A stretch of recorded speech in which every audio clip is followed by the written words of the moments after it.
అంటే ఈ సినిమా జనరల్గా ఏంటంటేనండి, ఒక పర్సన్ అంటే కసితో చేశాడు అది అంటారు కానీ, ఈయన దాకోసం దాదాపు 2.5 సంవత్సరాలు ఈ సినిమా నాకు కథ 2.5 సంవత్సరాల ముందు చెప్పడం జరిగింది. అప్పటి నుంచి ఏదో అనుకోకుండా నా వేరే సినిమాలు కమిట్ అవ్వటం, అది ఫినిష్ అవ్వటం, అలా వెయిట్ చేయాల్సి వచ్చింది. బట్ ఈ 2 సంవత్సరాలు ఏ రోజు టైం వేస్ట్ చేసుకోకుండా ప్రతి డిపార్ట్మెంట్, మ్యూజిక్ ఎలా ఉండాలి, సౌండ్ ఎలా ఉండాలి, ఆర్టిస్టులు ఎలా ఉండాలి, పర్ఫార్మెన్స్ ఎలా ఉండాలి, వాళ్ళ కాస్ట్యూమ్స్ ఎలా ఉండాలి అని ప్రతిదీ చేసుకున్నారు.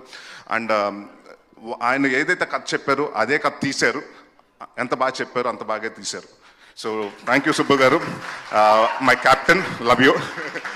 And to all the technicians, చోటా ప్రసాద్ గారికి, బ్రహ్మకడ్లి గారికి, రిచర్డ్ మా డిఓపి, ఈ విజువల్స్ ఇంత బాగా రావడానికి కారణం ఫాస్ట్గా అట్ ద సేమ్ టైం అంటే మేము 60 రోజులు అనుకున్న సినిమా 57 రోజుల్లో ఫినిష్ చేసాం.